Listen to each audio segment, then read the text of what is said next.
is your news bulletin from Power 102 Digital. It is Thursday, the 25th of April, 2024. Good morning, Trinidad and Tobago. This is news to 6 a.m. on News Power Digital. Trinidadian-born Bishop Clyde Harvey submitted his letter of resignation as Bishop of the Diocese of St. George, Grenada, but will retain his appointment until a successor is found. Father Harvey left Trinidad in 2017 to serve as Bishop of St. George's. Yesterday, in a statement of intervention issued by the Archbishop Gabriel Mazzeri, Metropolitan Archbishop of Castries, St. Lucia, gave an update on Harvey's tenure. Mazzeri said Bishop Harvey is the rightfully appointed Bishop of the Diocese of St. George's and must be respected as such. As required by canon law, he submitted his resignation on attaining his 75th birthday. The Holy Father Pope Francis, by letter dated January 2024, asked him to remain as Bishop of the Diocese with full duties and rights until a new bishop is chosen and duly appointed. The three persons who form part of the Pan American Health Organization's investigative team to probe the premature deaths of several babies at the neonatal intensive care unit of the Port of Spain General Hospital have now been installed and their names revealed. They are Professor of Pediatrics, Global Health and Epidemiology at the George Washington University, Dr. Nalini Singh, PAHO Consultant International, Dr. Grizel Rodriguez, based in Uruguay, a newborn intensive care specialist and head of the neonatal care unit at the Queen Elizabeth Hospital in Barbados, Dr. Gillian Birchwood. Meanwhile, the opposition UNC is asking the government to make public the report on the outcome of the probe being done by PAHO into the premature deaths of several babies at the neonatal intensive care unit at the Port of Spain General Hospital. The request made public by Member of Parliament for Faizabad, Dr. Lakram Bodo, during a news briefing held yesterday by the UNC. He said he's not done a full research into the makeup of the PAHO team and looks forward to the findings of the probe to be made public when completed. And the Tobago Regional Health Authority, TRHA, has reviewed its protocols for dealing with NICU babies following the deaths of babies in Trinidad. Speaking at a post-executive council meeting yesterday, Secretary for the Division of Health, Wellness and Social Protection, Dr. Faith B. Israel, said Tobago saw the need to ensure it will not be at a disadvantage in the event of similar bacterial outbreaks at any of its NICU departments. There is a new CEO at the Port of Spain City Corporation. During a statutory meeting on April 24th at City Hall in Port of Spain, Mayor Chinao Allen announced there's been a change in the administrative position at the Port of Spain City Corporation. Victoria Allen has been appointed by the Service Commission to fill the new role as CEO. The appointment comes after a police anti-corruption investigation bureau wrote the CEO, or former CEO, Annette Stapleton Seaforth on March 18th, asking to interview 7 people associated with the corporation. The letter listed the persons of interest as the procurement officer, asset management officer, the superintendent of transport and cleaning, 2 acting garage supervisors, and an acting workshop foreman. The International Cricket Council has announced Olympic legend Usain Bolt as an ambassador for the upcoming ICC Men's T20 World Cup, which will be played in the West Indies and the USA from June 1st to 29th, 2024. As an ambassador, Bolt will play a key role in promoting the event, starting with cameo appearances in next week's release of the event's official anthem music video alongside iconic artist Sean Paul and Trinidad-born Kess. Usain Bolt expresses excitement about the new role, saying, "I am thrilled to be an ambassador for the upcoming ICC Men's T20 World Cup." Amrika Tilak Singh is the new Chief Executive Officer of the Supermarkets Association of Trinidad and Tobago. The SATT says, with a strong emphasis on leadership, humility, and a relentless pursuit of learning, Amrika is poised to lead the association on its trajectory of growth and innovation. It says, bringing 2 decades of diverse experience spanning healthcare, higher education, media, and technology, Amrika is well equipped to steer the SATT toward continued success. And Spain's Prime Minister Pedro Sanchez has suspended public duties to stop and reflect on whether or not to remain on the job after a court opened a preliminary probe into his wife. In a statement, the Spanish leader said he urgently needed to decide whether he should continue to lead the government or renounce the honor. And that is news to 6 a.m. right here on News Power Digital. We'll have major news coming your way at 7 a.m. Good morning.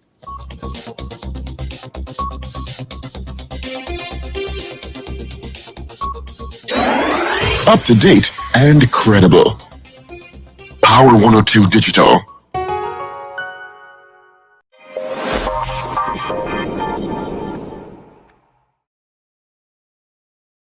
Good morning, neighbors. Good morning, neighbors, on this 25th day of April. Good morning to you. Thank you so much for joining us on the Power Breakfast Show on Power 102 Digital. Yeah, as I said, it's the 25th day of April. That means it's 244 days to Christmas. But who's checking? Who's checking? So good morning to you. Quickly getting into a little traffic just by Chase Village, Charlottesville towards Interchange, Trinidad City to Macoya, and going through by the Interchange. You'll pick up some traffic by Swim Call. 24 degrees at Piarco, 26 at Crown Point in Tobago. And let's say good morning going out to Super Paul, the one, the only, Senator Reverend Dr. Paul Richards. I worry about you sometimes. I really worry about you sometimes. Good morning, Steve. And good Thursday morning, everyone. Because I prayed at a meeting yesterday. Right, well, that's it. You have a calling, Paul. I do. I do. You were surprised, right? Well, that's why I said what I said. And I tamed it down for you all. I don't think you could have taken the full blast. Oh, really? Mm-hmm. Late on, man. Late on. I don't want to overdo. Oh, okay. Yeah, we had a managers meeting yesterday, and Paul started off with a prayer. I tell you, he had a calling. They don't need to know everything, Steve. He has a calling. Anyway, good morning to you, pal. Hope you had a great evening, a great day yesterday. I did. I actually had a very restful evening. Did you? My AC guy came and serviced all the units in the house, so I'm very happy. Yeah, I have to do that. I keep forgetting. I have to call. And let me tell you, dust evermore. That Sahara dust is wreaking. If you all have AC units, service them, because that Sahara dust clogs up the filters and the vents. And exactly. But you know what I do? Well, I haven't done it pre-COVID, because when I call them for them to come on Saturday, I will tell them to take the entire unit off. That way it's good to do that and clean behind the unit. So we'll do that. We don't do that normally. My AC technician, he takes it off the wall once a year, but yesterday was not the once a year. So I service 3 times a year, because with this kind of dust. Yeah, I do that too. I service once every 4 months. Yeah, once every. So I did it before Christmas. So I will do it at the. Hopefully they can come. I think twice a year is enough. It all depends on the usage. And the way you live. Yeah, and depends where you live. If you live in an area that's very dusty, you probably do 3 times a year. Yeah, and so yeah, I'm gonna clean that and let them clean the air conditioning units and at the pet butler as well. That has not been serviced in 6 months. So, I'll bring it down. What I wanted to do is bring it to when I clean at home, so we all in sync with everything. But yeah, air conditioning units, you really have to clean. It depends on your usage. I can't sleep without it. It's not a luxury anymore. AC is a requirement now. Especially these days, since it's so hot. Ooh, it's so hot. We go from rainfall to hot weather in no time. Anyway, good morning, everyone. Hope you are all well.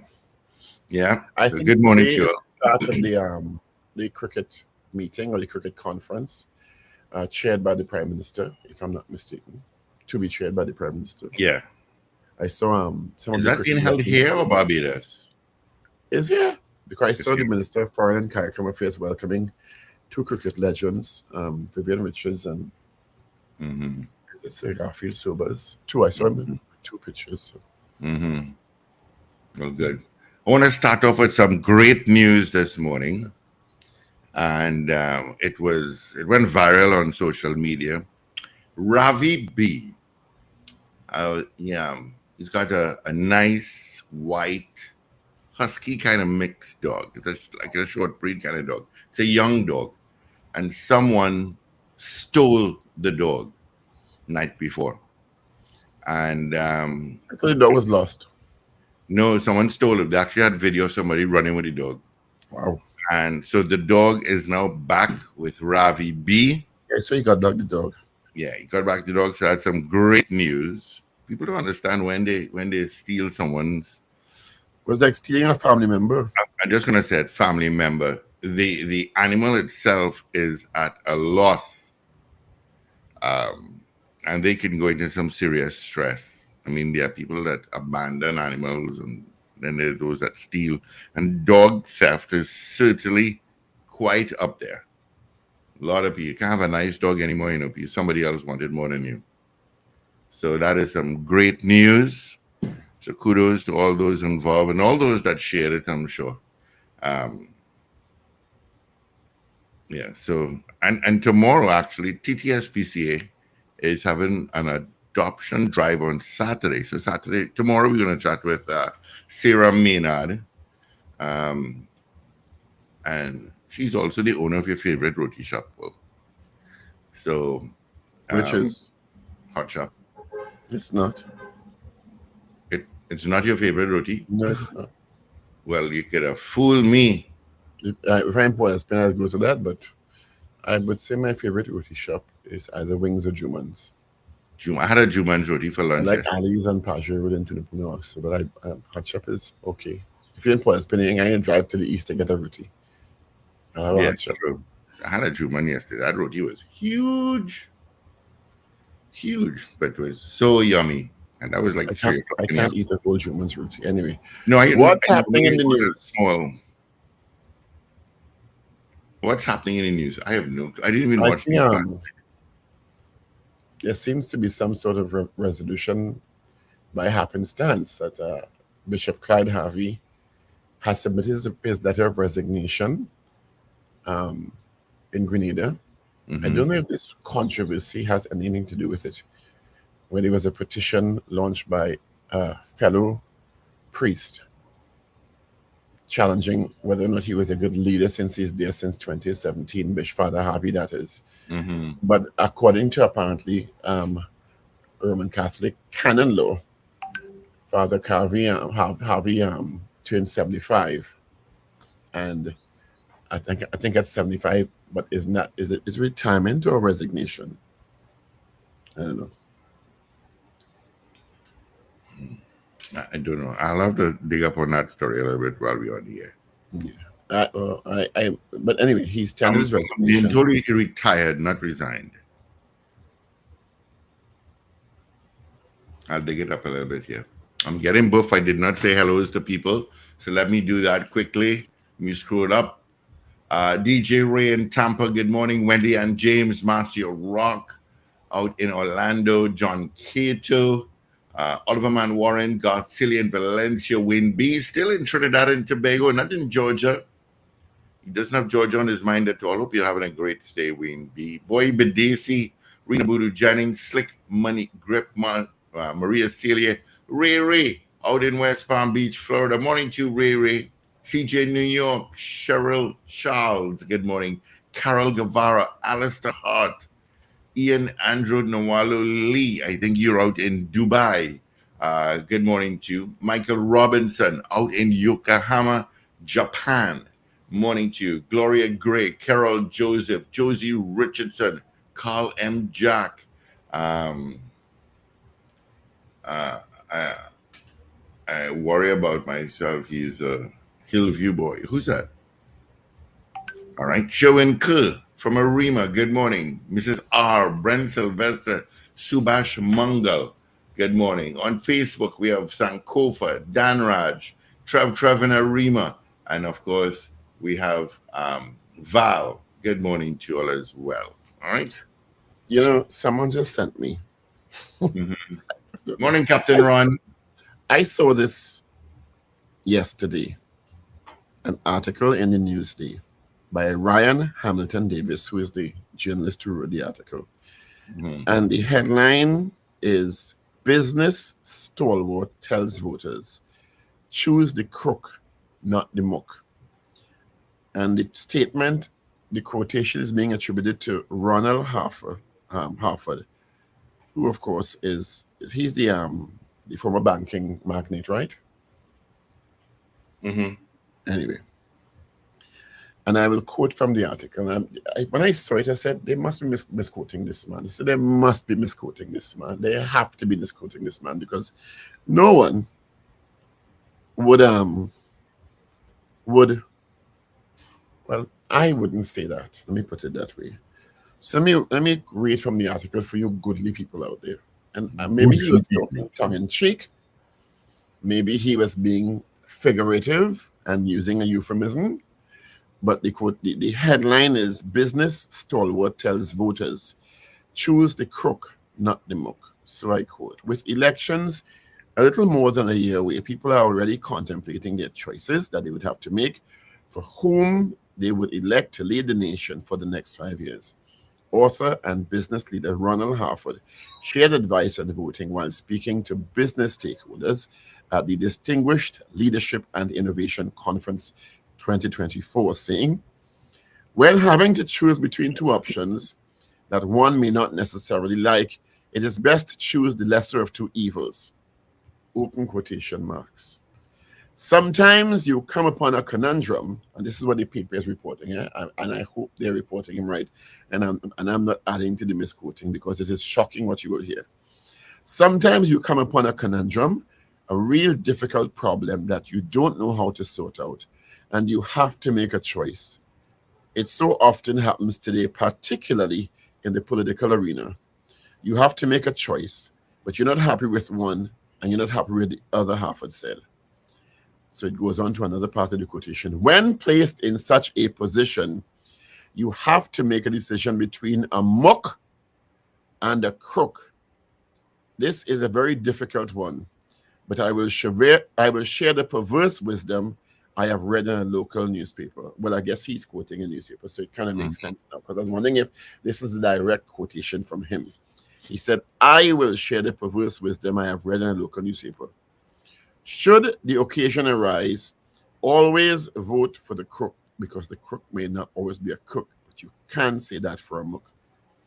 So, from what I understand this to be saying, that he's saying he read that in a local newspaper, that people should always choose for the crook. But even if I read it in a newspaper, I would not relay that kind of message. Mm-hmm. I would not engage that sort of sentiment, because I strongly disagree with the sentiment, even if it is being quoted from another source. And if I didn't read down in this, the headline says, business stalwart tells voters, choose the crook, not the muck. It didn't say that he was quoting from a local newspaper. So if you just read this in passing, you would think it is being primarily or originally attributed to Mr. Harford. Is this the same Harford who made his statement and Stuart Young responded in the parliament the other day? Yeah, I don't know. Is it? I forget. Our listeners will tell us. They're quite on the Is it ball. the same Mr. Harford? Even if it is not being originally attributed to me, it is not something I would repeat or associate myself with in any way. Let me see. If I Google, somebody's saying yes, he is. So, see what I mean? I guess Mr. Harford, 621. Keep on the trouble these days. How to keep on the trouble. How to make an extra effort to keep on the trouble these days. Because if I say what I really want to say sometimes, oh my God. Extra effort for sure. I had to make an extra effort to curtail my commentary sometimes, because if I say what I really want to say, why would you repeat something like that? even if you are quoting a source, because the way the papers written, I got the impression it was his original sentiment. Anyway, there's a new CEO at the Port of Spain City Corporation. Yes, I heard you say that in the Victoria news. Adam was Victoria announced Adam. by Mayor Chinua Allen. Mhm.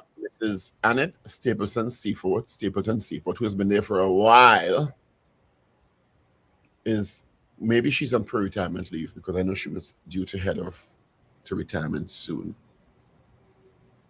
You know, Mhm. and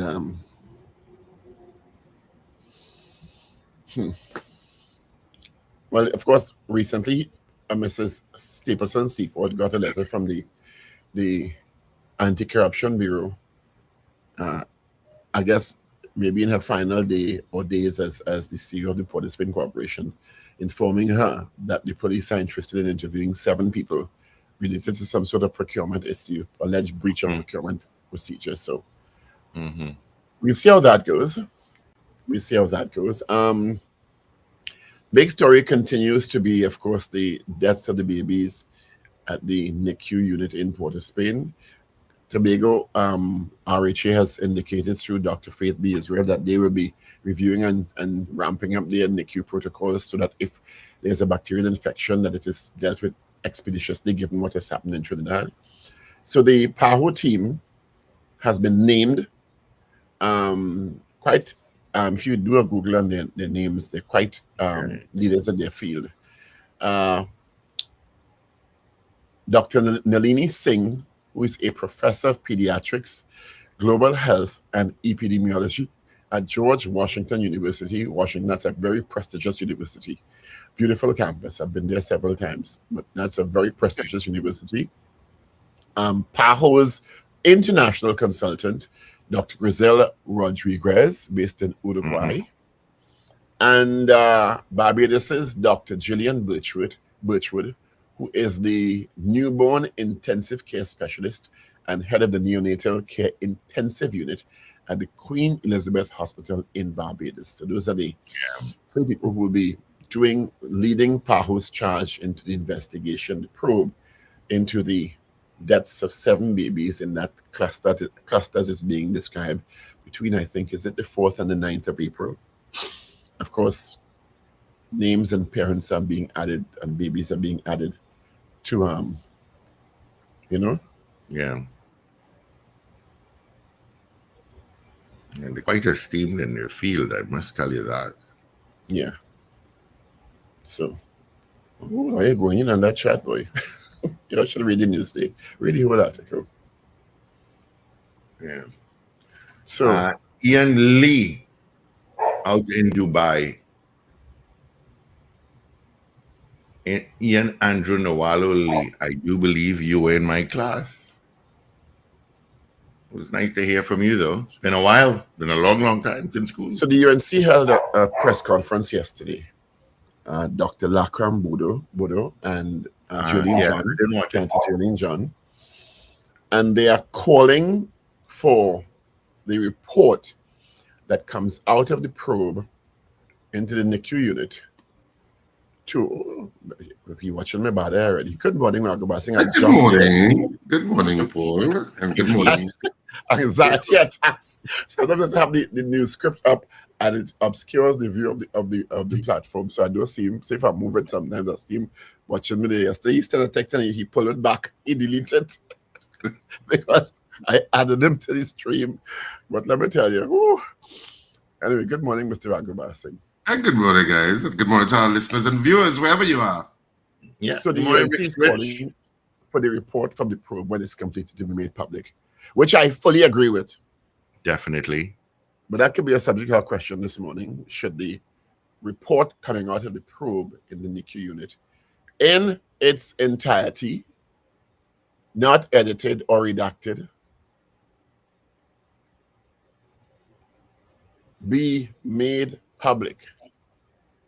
But I see 3 members of the probe on the front page of one of the dailies this morning. They've been named yesterday. Yeah. Yeah, all female panel. So You see how it all goes on. And of course, I don't know if you mentioned it before, Paul, that Clyde Harvey resigned. Yeah. As Apparently, it's part of the protocol. I don't know if he resigned because of the controversy or if he resigned because it's practiced in the Roman Catholic canon on his 75th birthday, which is what the article seems to be suggesting. As required by canon law, he submitted his resignation on attaining his 75th birthday. So I'm presuming that that is the practice. but asked to stay on by the Pope until a successor is named, found and named. Yeah. So all the drama,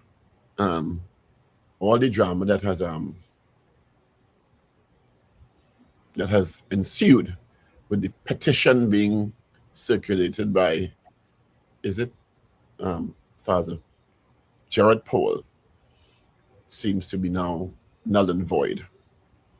Apparently, Father Jason Gordon, Archbishop Jason Gordon, in a Facebook post said, quote, he stood in solidarity with the leadership of the province of Castries Antilles Episcopal Conference and supports Archbishop Malzari's intervention and his decision to uphold Bishop Harvey's instruction in accordance with right order.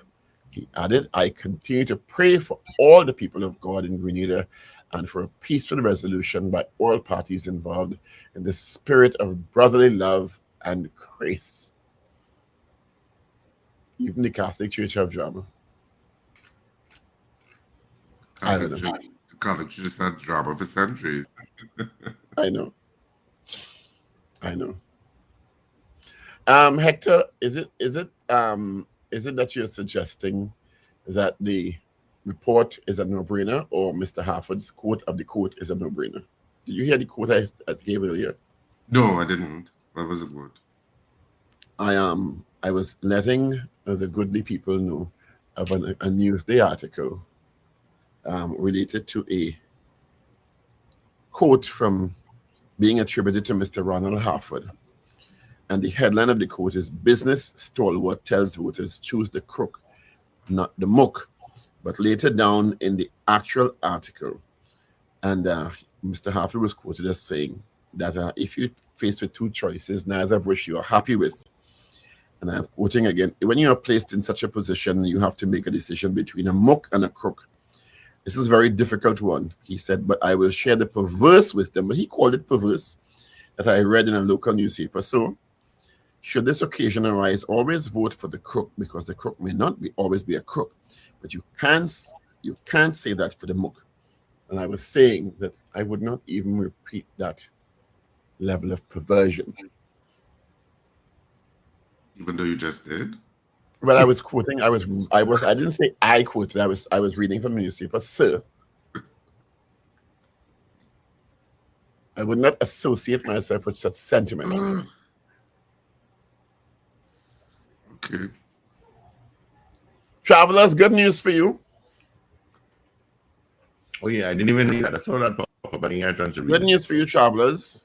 The U.S. government, let me find the article, has indicated that when you are, I have so much messages coming in on this thing here. If you are traveling, I know I sent it to Ragoobarsingh, so, and Wendell. Hot meal? Is it the? Oh no! I saw Caribbean Airlines is reintroducing hot meals, but no, I saw what I know what you're talking about. It's the that's the deal. Basically, right, new federal rules on airline refunds On the Department of Transport instead of vouchers. Gregory Wallace of CNN is reporting. Airline canceled your flight? ? The plane arrived hours late after a maintenance issue? ? The in-flight Wi-Fi didn't work? ? New federal rules say travelers deserve cash refunds when inconvenienced by the airline, not vouchers or travel credits. From now on, when your flight is canceled for any reason, you are entitled to an automatic cash refund, and it has to be prompt. U.S. Transportation Secretary Pete Buttigieg, that's how you pronounce it, told CNN's John Berman on Wednesday. So new federal rules state that that you are entitled to a cash refund, not you know, like to get a voucher and for food and thing. You understand? Yeah.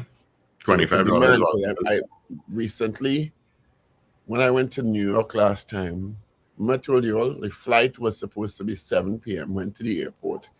They said the flight was delayed to 11 p.m., which is 3 hours, which is a significant delay. Mm-hmm. Left to come back. On the way home, they called and said they fixed the plane, so the flight coming back. And then I run back to the airport. And by the time I get back to the airport, they say, it was a mistake in the system. The flight is 7 o'clock tomorrow morning now. Cha-ching, cha-ching, cha-ching. So under the new rules, under the new rules, you'll get money back. That's good. And they for were going to give me a travelers. voucher. Mm-hmm. I said, no. That's good for travelers. I said, I want to upgrade and a voucher. I said, you all made me miss an important meeting in New York and I'll lose some money from it. Oh, geez, look, your nose growing. Did But they the give you meeting the was at upgrade? Macy's. The meeting was at Macy's.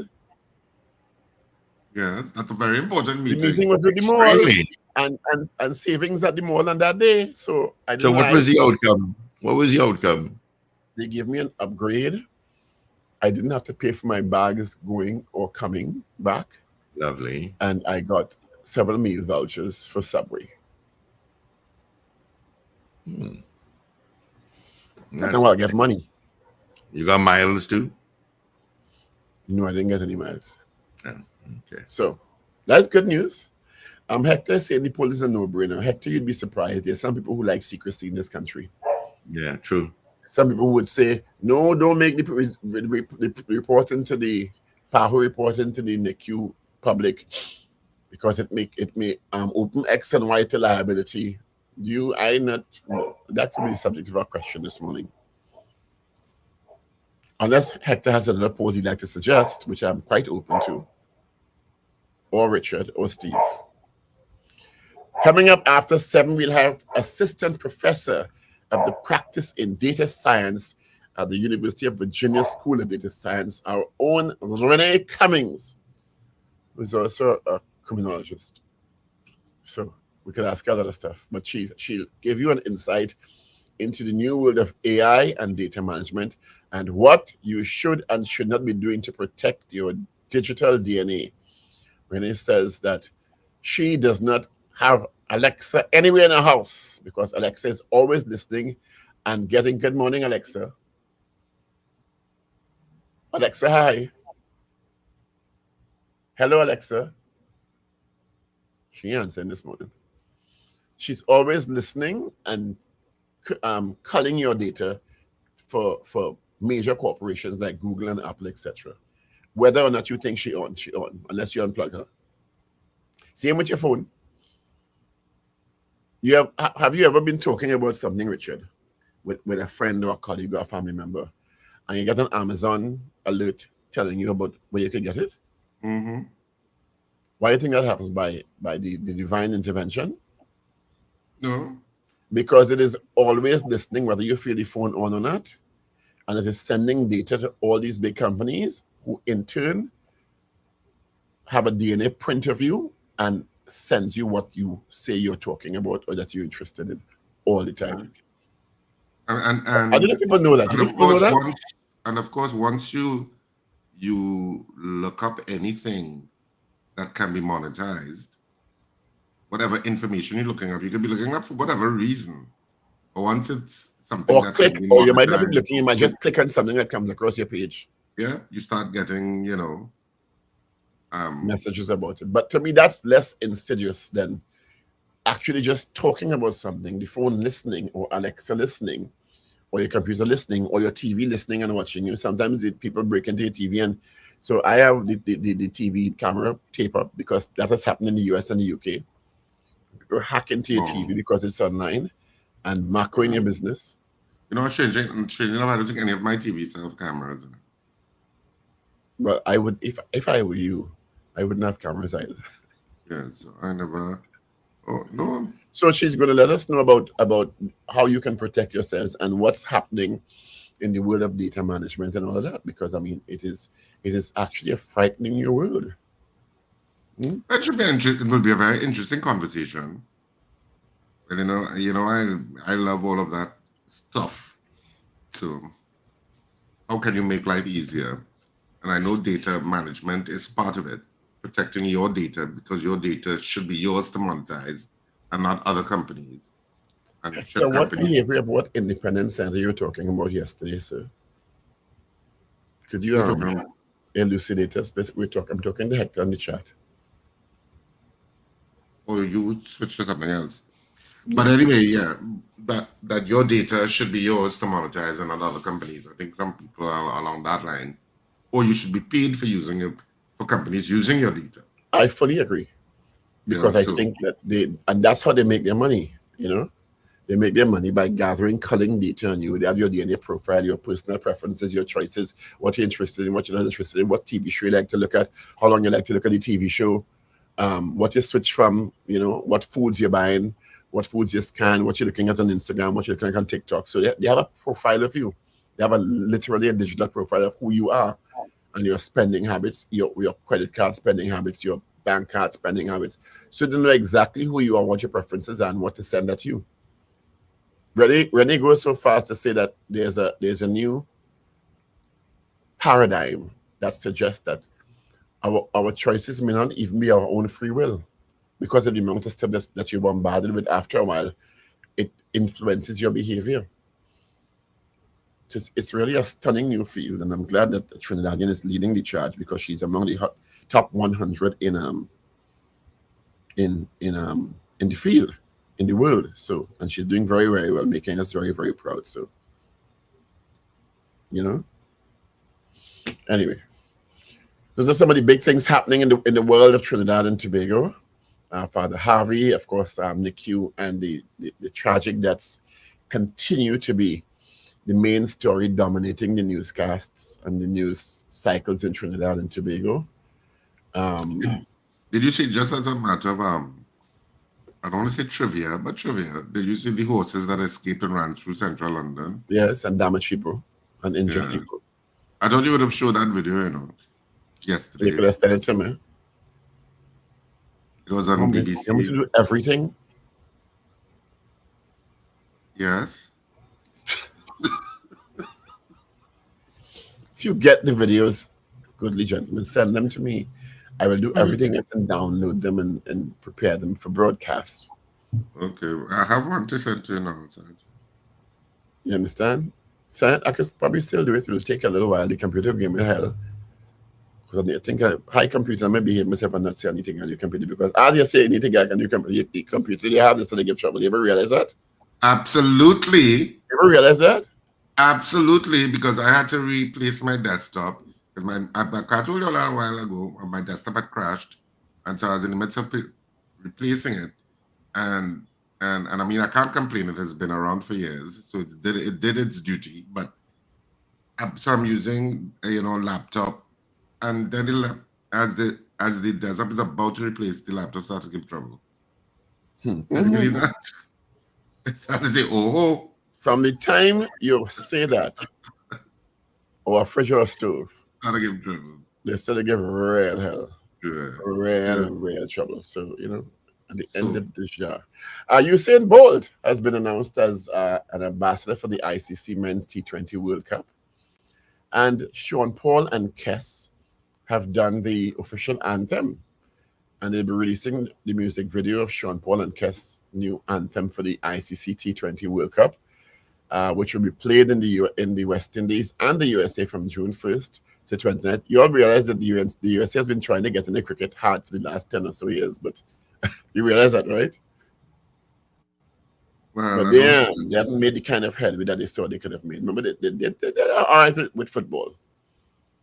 They did very well with football. They invested heavily in football and made some significant. And it just became. And you know what they did in football? They invested so heavily at an early age. Mm-hmm. So it became. It fueled. And boys and girls football, men and women football. Yeah, and it fueled a whole new industry. culture of soccer moms and stuff like that, and it just created a new culture in terms of how soccer is seen in the United States. But I like how they did it because they really focused on making it gender equal. Yeah. They really put a lot of effort into the girls soccer team and the boys soccer teams and stuff. So much so that you hear so much more about the in the younger age groups, the girls soccer teams, than the boys. Right? Hector, it wasn't an independent senator. Get your facts straight, please. That's You how and Hector have a kind of passive-aggressive relationship going on this morning. It seems that way. Well, Yeah. he said it wrong. It was coming across like that. It was Senator Minister in the Ministry of Legal Affairs, Senator Ragoobarsingh Suklal, who was quoting from something that she said Senator David Nackett said. So it was not. That's why I got confused when you said the behavior of the independent senator yesterday. No, it was not. It was a government senator, and then the opposition rallied to refute and chastise the statement. Okay. So, yes, and the Senate president did take what was described as aggressive action. He suspended the sitting. Well, I was out of the chamber at the time. When I came in, where everybody going? It was like, to where everybody going? No problem. You're bad. But it's no big deal. That's just, it's a government set. But I also think that Senator Ragoobarsingh Suklal should not have used that kind of language. I mean, I'm sure she knows better. Even if you're making a quotation, but does that mean you can quote any obscenity or vulgar language? You understand? Even if you're quoting it? Come on. It was in poor taste. So you mean no cursing goes on in Parliament? I would say that, but it should not. It's certainly not in the upper house. It shouldn't. But even if you're doing a quote, and she knew that. She knew it would be. But I hope she knew that because she's an intelligent woman. So she knew she should not have done that. But of course, they get so, as I told them the day before, the Monday, it was we all together, we holding hands and kumbaya, my love, and we all agree on Senator Vera's motion. And then Tuesday, verbal war. But I'm not surprised, to be very honest, unfortunately. And that should not be the type of behavior that one would expect as a senator of the country. And one should not be quoting, even if somebody said something obscene or vulgar, quoting it verbatim. And she also did something wrong in bringing the office of the president into the debate. So, I mean, come on. It's like, you're there long enough. All right, you have papers, sir? Of course I do. I know what of course today. You don't usually do all the time. Well, I do today. Well, I appreciate that. Is there some other question? Do you all agree with the question from Hector, who said, should she be disciplined? Should the senator be disciplined? Or would you prefer to go with the report from PAHO being made public? I am ambivalent. One way or the other, it doesn't matter to me. Good morning and happy birthday to Faria Hayatali. Happy birthday. Hope you have a wonderful day today. Or is it Faria? I didn't Happy birthday to you. I think happy birthday. Have a great day. Yeah. Happy birthday. I think it should be I think either one could work, but you could go the power one because it's on the front page of at least one of the dailies this morning. Very well. Well, all of the dailies this morning. In a kind of way, in one way or the other. So I'll start with the Daily Express for this morning. And of course, it is Thursday, April 25th, 2024. And the main headline of the Daily Express this morning, PAHO probe begins. All-woman team of foreign experts investigate baby deaths at Port of Spain Hospital. And of course, if you didn't know who they were, it's Dr. Gillian Birchwood, MD, newborn intensive care specialist and head of the neonatal care intensive unit at the Queen Elizabeth Hospital in Barbados. Dr. Nalini Singh, MD, and MPH, and Professor Emeritus in Residence, Professor of Pediatrics, Global Health and Epidemiology at the George Washington University, Washington, D.C., United States, and Dr. Is it Grizel, Grizel. Rodriguez, MD, PH, clinical microbiologist, head of microbiology, Centro de Asistencia Médica Sorfano. So those are the three very qualified ladies who will be doing the PAO probe into the NICU deaths. Harvey resigns as Grenada Bishop, asked to stay on by Pope.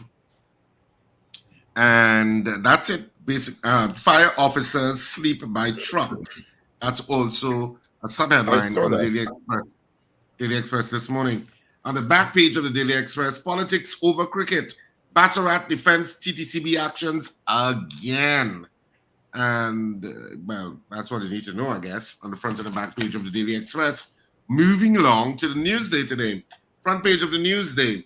Dead babies' families want government to fund private probe. The headline, US $55,000 for expert doctors. PAHO begins NICU probe. The Business Newsday today, the front story on that is small-scale, high-impact printing. And the main picture is that of Cameron Noel of Nelson Street Girls RC is assisted by Senate President Nigel de Freitas as they plant a poetry as Speaker Bridget Anisset George, Christian Noel of Sacred Heart Boys Left, and Joseph Alabi of Moulton Hall Methodist School look on during a tree planting ceremony in commemoration of Earth Day at Woodford Square. So that's the front page picture of the Newsday today. And on the back page, Olympic sprint legend named ambassador for T20 showpiece, Bolt bats for World Cup, and Presando ISSCL Intercall T20 repeat. And on to the final daily for this morning in the lovely Republic of Trinidad and Tobago, the Trinidad and Tobago Guardian. And on the front page of the Guardian, the NWRHA says, no cover-up. Says it's facilitating PAHO team, rejects evidence tampering claims as baseless, unfounded, and insists lab cleaning machine upgrades are routine.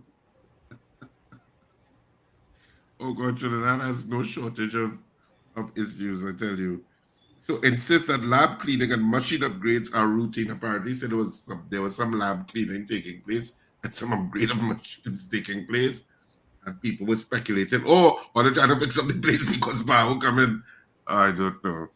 But of course, the NWRHA says there is no cover-up. That's just routine. And so says the NWRHA CEO Anthony Blake, whose picture is also inset in the article, as well as the pictures of the PAHO team. 3-member PAHO team probes baby deaths. Nikwan workers shocked by layoffs. That's also a sub-headline on the front page. And Duke calls on Prime Minister to trigger the THA election. All of that is on the front page of the Trinidad and Tobago Guardian this morning. On the back page, shallow, Wendy's needs everyone. And that's it for our 3 dailies this morning. All right, well, let's get the results of our morning poll, shall we? Of course, yesterday we asked you, do you think babies who died outside of 2024 should be included in the class action suit against the NWRHA? That was our poll yesterday. Results right after this. Know and reduce your risk. Do you know the hazards around your home, your work, or where you traverse regularly? Are you prone to impacts caused by hazards like flooding, landslides, high winds, rough seas, or bushfires? All of these can affect your household, business, or place of worship during a disaster. Remember, it's not just your home. You must also consider the hazards where you work or regularly travel. For example, your home may be at risk of a flood, but while driving to work, you might be at risk of a landslide. Do you know everyone, as in all of Trinidad and Tobago, is at risk of earthquakes, tsunamis, or even an explosion? Plan ahead in order to reduce your risk before, during, and after a crisis, an emergency, or when disaster strikes. Follow us on the ODPM's social media pages to learn more on how you can be prepared, be secured, and be ready. All right. Good morning to the folks at the ODPM. Our poll yesterday: do you think babies who died outside of 2024 should be included in the class action suit against the NWRHA? The results are in. 80%, 80, said yes. All right. 80% of your votes said yes. Right. So let's get into this morning's poll.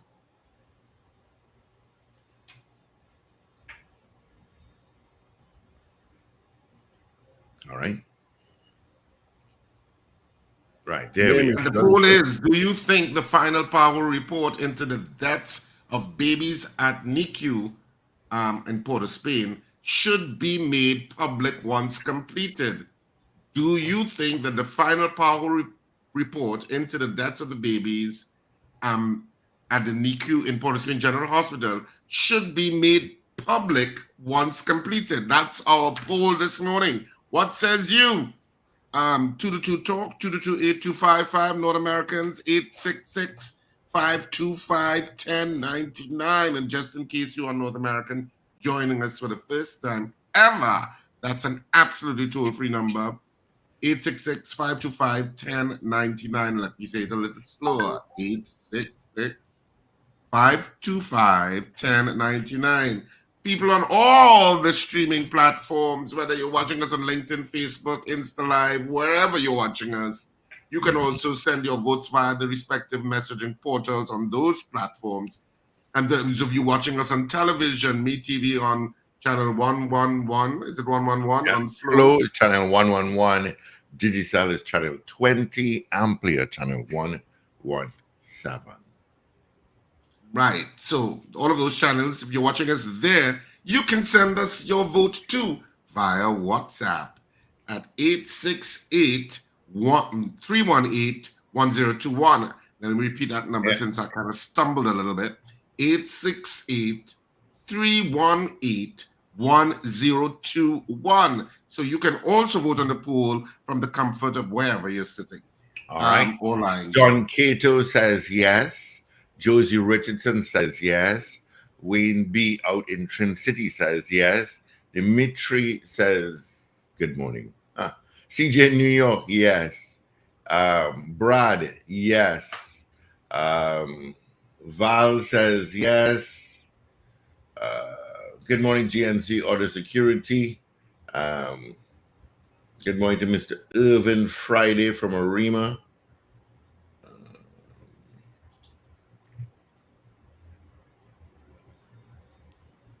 Okay, that's a different story. We'll have to figure that out. I'll bring that up next hour.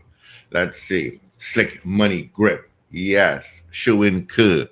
Yes. All right. Do you think the final PAHO report into the deaths of the babies of the NICU NICU should be made public once completed? Yes or no? Poll this morning to talk to 8255. North Americans 866-525-1099. WhatsApp 868-318-1021. Mm-hmm. So do you think the final PAHO report into the deaths of babies at the NICU in Port of Spain General Hospital should be made public once completed? Yeah. Janelle says yes. Pearl Corder says yes. Cohen Duke says yes. Royalty Forever says yes. Vianney says yes. Michael Robinson says yes. I think this might be 100%. Okay.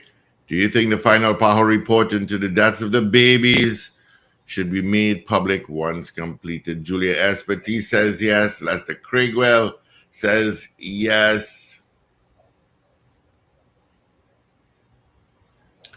Masada. Good morning, Masada. Yes. All right. Send them WhatsApp 318-1021. If you're watching us on television, that is, you can send us via that WhatsApp. Those online on YouTube and Facebook, yep, you know what to do. With a telephone in your hand, 222-8255. North Americans, 866-525-1099. That's a toll-free number. All right. Did I do Julia Espity saying yes? No, I didn't hear Julia's name. I did Lester Crigwell. All right. I've got Danrad. Good morning, Danny boy. Yes. Oh, Danny boy. Richard, that thing you sent me was really, really interesting. Ish out in Malik. Long time. Yes. What thing is Which that? one is that? The how advanced China is, where they have urinals where they testing your urine to see how secure, if you have this and that. Oh, and the other. right. Yeah. Isn't that interesting? Yeah. And they're different, you know. Yeah, but look at it. Trini Jam. Morning, Trini Jam. Hell yes. All right. Thank you, Trini Jam. All right. Let's see. Let's So much see. to do today. I don't know where to start. I know exactly what you speak of. Sexy San Fernando says yes to the poll.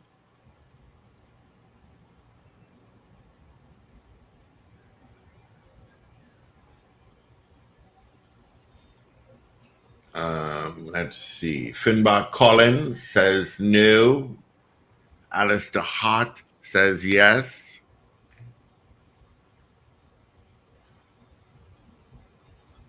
So do you think the final power report into the deaths of the babies at NICU in Port of Spain General Hospital should be made public once completed? Mm-hmm. Mm-hmm.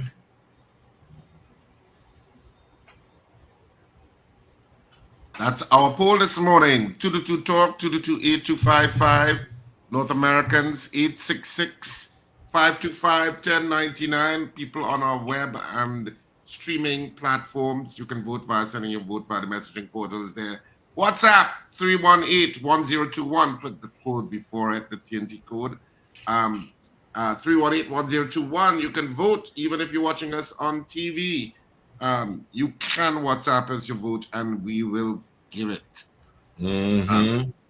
At Carol Guevara says yes. 318-1021. Susie Beat says yes.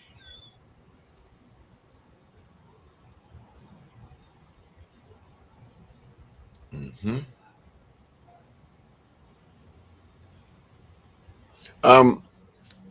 Someone is asking if they're making the report public jeopardize legal action. In any case, the report will be the subject of, even if it's not provided to if the persons, the senior councilor Logan and his team, and or the persons who are acting on behalf of the state, they're going to subpoena it anyway if it's not given to them. Not so, Richard? They can. Yeah. They'll get their hands in it anyway. They can do a freedom of information request. Exactly. Mm-hmm. So it will end up in the lawyer's hands anyway. But you should be transparent. I would imagine so. Yeah. But this is not a national security issue. So you should be And they could create a report without naming babies or naming parents. it should be as transparent as possible. They could say baby 1 or baby 2. You understand? Yeah.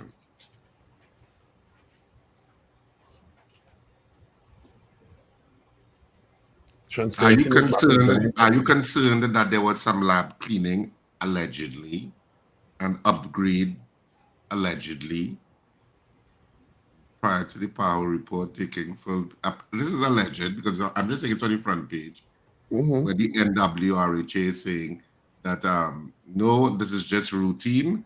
The lab cleaning is routine and the machine upgrades are routine. Well, they can't not clean the place. You understand? It's a hospital. It's whatever methods the power team is going to use to find what happened at the time of the deaths or before. I guess by interviewing people, Not so? Or using the pathology reports on the babies who died. We will see. In good time, all is revealed, isn't it? But the amount of inquiry going on in this country, Oh, we should have we always inquiring into something. You realize that? yeah, we should have inquiry TV. You can sustain a whole television with inquiry TV, going back to the inquiries we've had from years before, You're absolutely right. Inquiry TV. Tonight, we go back to 1987 and the Commission of Inquiry into, I don't know, into the why dogs are pooping in the Queen's Park Savannah when being walked by owners, and what the state did to fix this, or did they? Join us for the next half hour on Inquiry TV. Hosted by Richard Ragoobarsingh. Oh, don't drag me no back of that. You make a living off of Bacchanal. Oh God, you write Bacchanal and act in Bacchanal. Yeah, and I'm acting in one that's on next week, Saturday and Sunday at Cincinnati College. Love is a walk. We got to run on news. Let's get into that right now. This is your news bulletin from Power 102 Digital. Makeup of Power team to probe premature baby's death in TNT revealed. Meanwhile, the opposition asks the government to make public the report and the outcome of the probe. Tobago at level 2 and taking care of babies, according to the THA Health Secretary, and Trinidadian-born Bishop Clyde Harvey submits his letter of resignation in Grenada, but will retain his appointment until a successor is found. Details in a moment.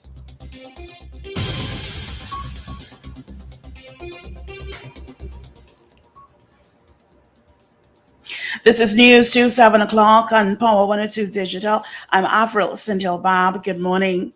The three persons who form part of the Pan American Health Organization investigative team to probe the premature deaths of several babies at the neonatal intensive care unit at the Port of Spain General Hospital have been revealed. They are Professor Pediatrics, Global Health and Epidemiology at the George Washington University, Washington, D.C., USA, Dr. Nalini Singh, PAHO International Consultant, Dr. Griselda Rodriguez, based in Uruguay, a newborn intensive care specialist and head of the neonatal care intensive unit at the Queen Elizabeth Hospital in Barbados, Dr. Gillian Birchwood. The Ministry of Health has revealed a detailed list of the experts' educational background, qualifications, and employment. It says it is also looking forward to the outcome of the investigation. Meanwhile, the opposition is asking the government to make public the report on the outcome of the probe being done by PAHO into the premature deaths of the babies. The request was made by Member of Parliament for Faizabad, Dr. Lakram Bodo, during a news briefing held at the United National Congress on Wednesday. He said he has not done a full research into the makeup of the PAHO team and looks forward to the findings of the probe to be made public when it is completed. Neonatal intensive care unit in Barbados. So I want to say that I look forward to the report. I also call upon the government, we on the side would call upon the government to make the report public. But I also want to make the point that for this report to be useful, not only for the public, not only for the parents who have lost their babies, but for the progress of neonatal care in this country, that it has to be a proper report. Meanwhile, Deputy Political Leader in the UNC, Jerlene John, is urging government to open the Couva Children's Hospital immediately. John claimed the closure of the hospital for 9 years has caused challenges for many who could have benefited from the medical facility. Right, this infrastructure belongs to the people of Trinidad and Tobago. You're talking about 150 beds and then 80 for children, and that's 34%. So today I demand the truth and accountability from Minister D.L. Singh regarding the whereabouts of the millions of dollars worth of medical equipment. Tobago is at level 2 when it comes to taking care of babies born at the 32-week mark. Secretary of Health, Wellness and Social Protection on the Tobago House of Assembly, Faith B. Israel, made the revelation while speaking at this week's post-executive council news briefing. There are about 4 or so levels of NICU. The first one really is the easiest level, which is that, the baby is just maybe 35 weeks or older, haven't gotten to the 38, 39 weeks yet, and they just need a little bit of support, and we are able to provide that. What we have in Tobago, though, is the level 2 NICU, 2B, which allows us to treat with babies who were born 32 weeks, and we could get them to being fully functional and being fine. She gave some insight into the 4 levels of taking care of the baby in this area, adding there are provisions in place for babies to be brought to Trinidad for specialist care if there is need to do so. You are listening to news on Power 102 Digital to 7 o'clock. Trinidadian-born Bishop Clyde Harvey, 75, submitted his letter of resignation as Bishop of the Diocese of St. George's, Grenada, but will retain his appointment until a successor is found. Harvey left Trinidad in 2017 to serve as Bishop of St. George's. Yesterday, the statement of intervention, which was issued by Archbishop Gabriel Malzer, Metropolitan Archbishop of Castries, St. Lucia, gave this update on Harvey's tenure. Mazia said Bishop Harvey is the rightfully appointed bishop of the Diocese of St. George's and must be respected as such. As required by canon law, he submitted his resignation on attaining his 75th birthday. The Holy Father, Pope Francis, by letter of January 2024, asked him to remain as bishop of the diocese with full duties and rights until a new bishop is chosen and fully and duly appointed. In Trinidad, Roman Catholic Archbishop Father Jason Gordon, in a Facebook post, said he stood in solidarity with the leadership of the province of Castries Antilles Episcopal Conference and supports Archbishop Malzer's intervention and his decision to uphold Bishop Harvey's instruction in accordance with right order. The development came less than a week after the Roman Catholic Church in Grenada announced a truce had been brokered, ending a feud between Harvey and Father Gerald Paul. Well, finally, here is weather news for the period today until midnight. Trinidad and Tobago, partly cloudy and hazy with intermittent light to moderate showers. Some cloudiness is expected to linger into the evening and overnight. There remains a moderate to high concentration of Saharan dust present in the atmosphere, so persons sensitive to this air quality should continue to take necessary precautions. An improvement in these conditions is expected from this afternoon. Look out for a forecast maximum temperature of 33 degrees Celsius at Piarco International Airport and 32 degrees Celsius at Crown Point in Tobago. Currently, the temperature at Piarco is 25 degrees. It is 26 degrees Celsius at Crown Point. Recapping your headlines to 7 o'clock, the makeup of the PAHO team to probe premature baby's death in TNT has been revealed. Meanwhile, the opposition asks the government to make public the report on the outcome of the probe. Tobago is at level 2 in taking care of babies, according to the THA Health Secretary, and the Trinidadian-born Bishop Clyde Harvey submits his letter of resignation in Grenada, but will retain his appointment until a successor is found. I'm Avril Sintil-Bab. That was News 2, 7 o'clock on Power 102 Digital. Look out for more news in detail at 12 noon and an update at 8 o'clock this morning. For more details, log on to power102fm.com. Up to date and credible.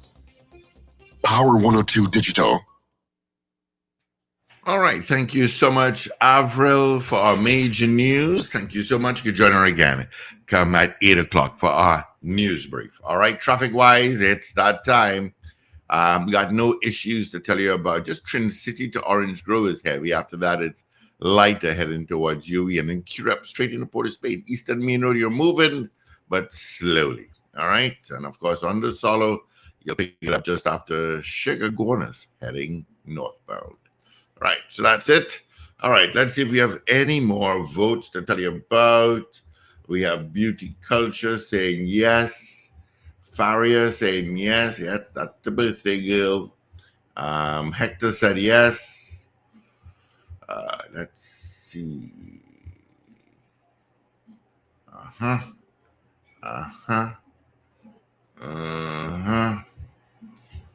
Good morning, Anthony Tinto. Cheryl Henry. All right, that's it there, Richie Rich. Let me just check WhatsApp quickly. Nothing on WhatsApp. All right, so that's it. Just one more yes.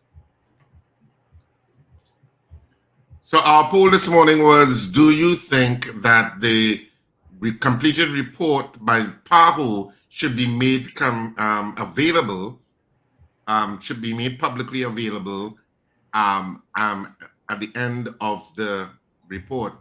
Oh, there it is, instead of me stumbling and stammering, trying to remember.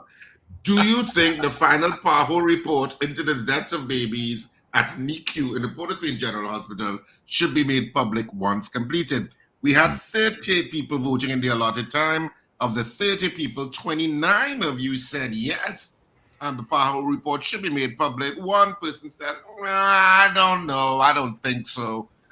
So 29 of you said yes, it should be made public. Of course, you can continue to vote on this poll throughout the day, throughout programming, and we'll give you the final results tomorrow morning, which is, guess what it is? Get ready for it. It's Friday. You can save a little bit more energy. If you're coming in to interrupt, at least do it with some energy and not half it. Try again, Steve. Friday. It's Friday! The weekend begins tonight, people, at a second after midnight. And you know we love weekends here on the Power Breakfast Show. Love weekends. Anthony Miguel says yes. Well, that will go to the next one. I'm not going to give over the results every time somebody votes now. Did I sound snarky like Paul? I was trying to like Paul. It sounded like Paul, yes. So I will make a commitment to put up the question when you're giving the results, so you don't have to stumble through the remembering the question. I know at your age, short-term memory is a little challenging. So I just commit some things to memory. Well, that's a long sentence for you. That your megabytes and your megabits may not be. There she is. Ah, the rose among the thorns. Thank you, Steve. Good morning to you, Rennie Cummings. How are you? It's been a while. Good morning. Good morning, my dear. Yes. Good morning. Good morning, everyone. Jet setter you are. I'm very tired. He is. I appreciate you jumping on planes and being here this morning. I know how it is. And then you probably had late classes yesterday and I actually returned home at 11 p.m. last night. Oh my God. So thank you for being here this morning. Really. Yes. It's great to see you. Wait. I have to introduce you properly. I went and do some homework this morning. So. Oh my word. I don't want to I want people to know why we have you on. All right. So our guest is Professor Rennie Cummings, a 2023 VentureBeat AI Innovator Award winner, is an artificial intelligence data and tech ethicist, the first data activist in residence at the University of Virginia School of Data Science, where she was named Professor in Practice in Data Science. She also served as co-director of the Public Interest Technology University Network at UVA. She's also a non-resident senior fellow at the Brookings Institute and the inaugural senior fellow AI Data and Public Policy at Alltech is Human, a leading think tank. She's a distinguished member of the World Economic Forum on Data Equity Council and the World Economic Forum's AI Governance Alliance and Advisory Council member with the AI and Equality Initiative at Carnegie Council of Ethics in International Affairs and a member of the Global Academic Network at the Center for AI and Digital Policy. Professor Cummings is also a criminologist, criminal psychologist, therapeutic jurisprudence specialist, and a community scholar at Columbia University. And that is only 1/4 of the bio. And she's my friend. I'm very proud of you. We saw the hug-up picture. Good morning, Rennie. First of all, let's say how really impressed and proud we have the work you're doing. And your inroads as the top 100 of this field. And the presentation at the parliament that you gave on, is it on Monday? On Monday, yeah. On Monday was so impressive in terms of getting parliamentarians to understand where their heads should be in terms of data management, their own digital DNA, and how they can leverage the potential for opportunities, but also protect themselves from the challenges and the vulnerabilities that exist. So I thought it would be great for our audience to get a sense of this for themselves, because it was so eye-opening to parliamentarians who, in many cases, didn't have a clue what was coming, what's here, sorry, and what they should be preparing for. So give us a sense of what you're doing in this field so that people get some context, please. Thank you. Thank you so much, of course, for having me and inviting me into the conversation. So at the moment, I'm considered a critical data scientist. And what I'm doing is looking at the ways in which data and, of course, artificial intelligence are having an extraordinary impact on society.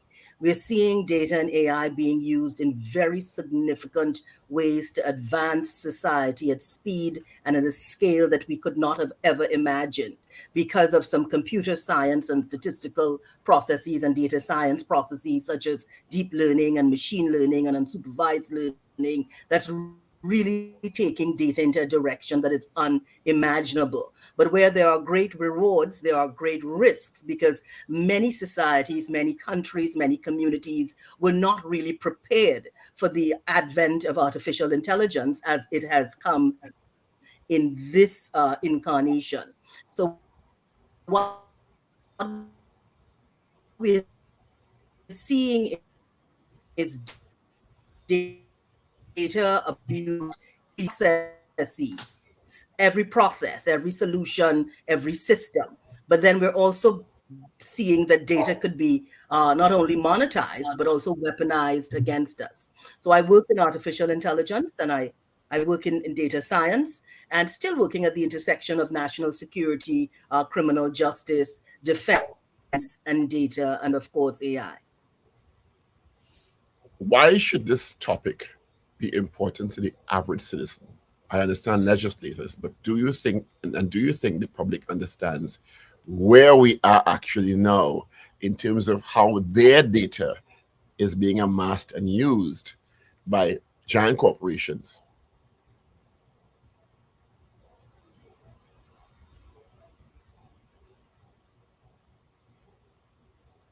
Frozen. Because Yeah, okay, there you are. Did you get that, Renee? Renee, did you get that question? Yes. Are you hearing me? Yes, we're hearing you now. Yes. Okay, fantastic. Yeah. So I think most people are not really as au courant as they need to be when it comes to understanding how their data is being used. So every day, we create data points. Everything human has now been turned into a data point. So if it is we're using a social media platform and we've shared something, we've liked something, we've disliked something, we've added a comment to something, we've posted photographs of our food, spatial computing data of where we were, we've tagged the venue where we had a great time, if we were at a restaurant, everything is a data point. And those data points are being compiled to create a data profile, which is your digital profile. Now, there's something called data brokers. And data brokers scrape the internet. They operate almost like cartels. They scrape the internet for all this data.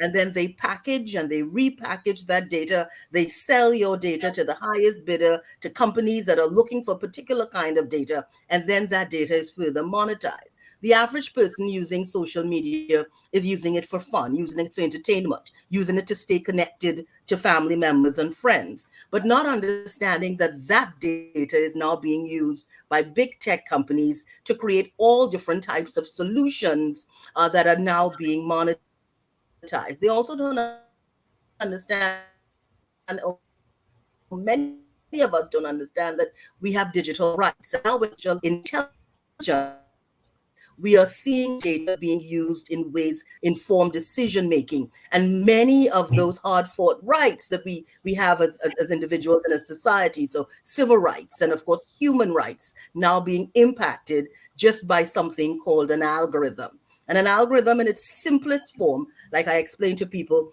is that we all use algorithms. When we go onto Google and we say, what are the best restaurants? What are the best plays? Or what are the things that, the top 10 trends in fashion? What are the top shoes? Those are recommendation algorithms. When you use Netflix, and Netflix is not only looking at the movies that you watch, they are looking at the movies that you watch, the times you watch those movies, how long you stay on a particular movie, how long it takes for your attention to move to another movie.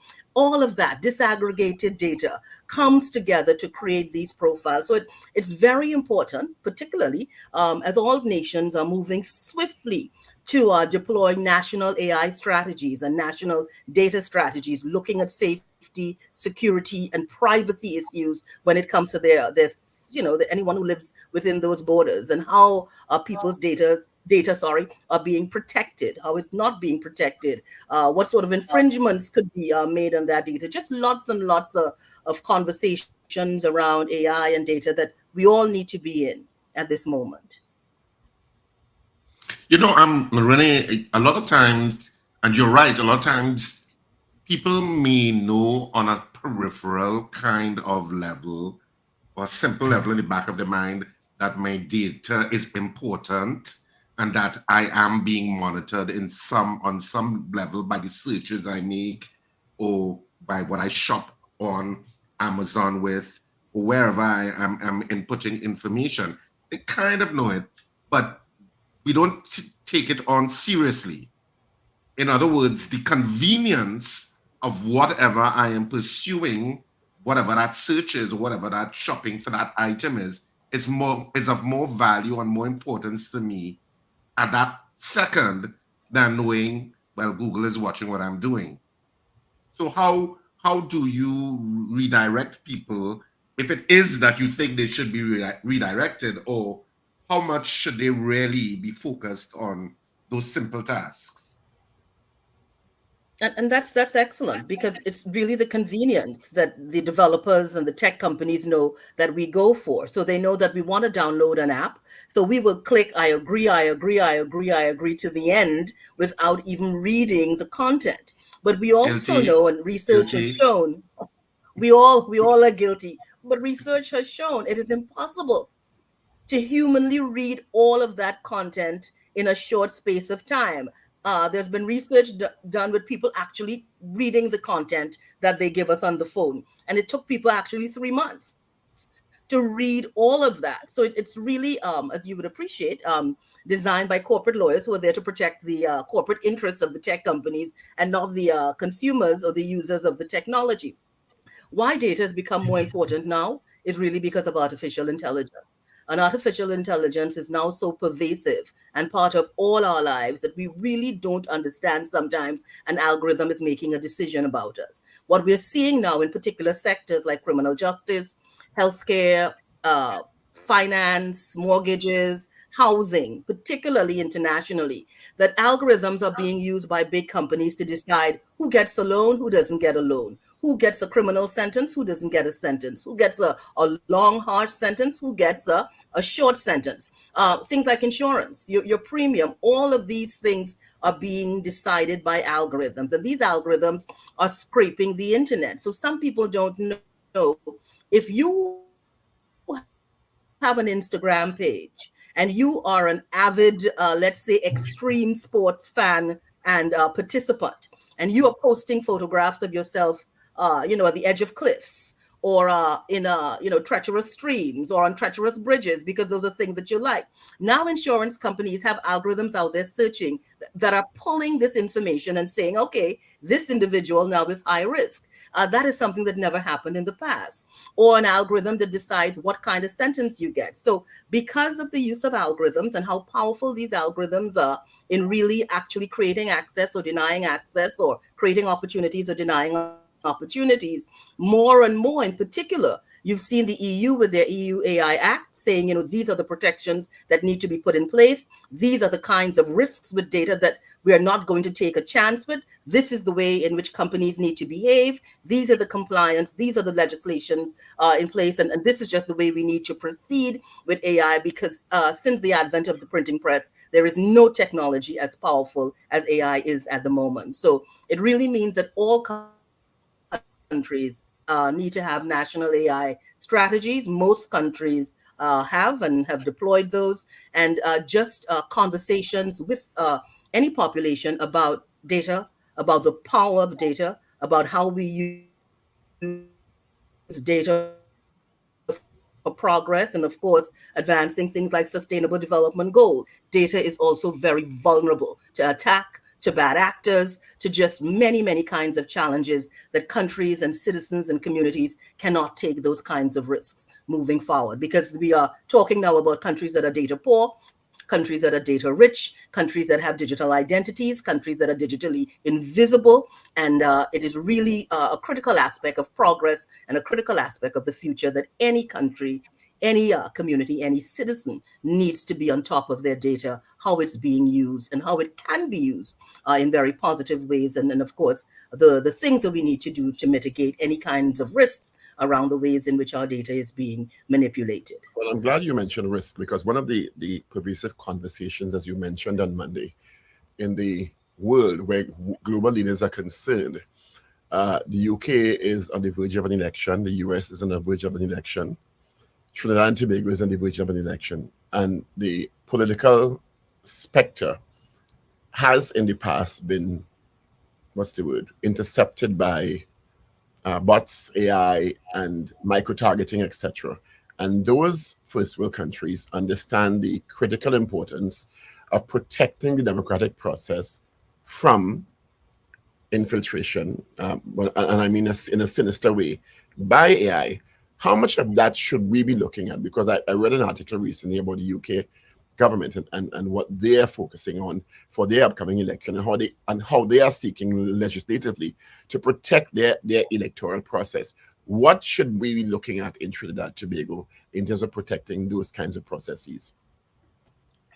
Most definitely. And that is such a critical question because data and democracy have such an intricate, an intimate relationship. People need data to make informed decisions. So you have situations where the political process and the voting process could actually be enhanced by AI when it comes to using the technology, let's say like a large language model or even a chatbot for individuals to engage with politicians and legislators in new kind of ways where information could be shared.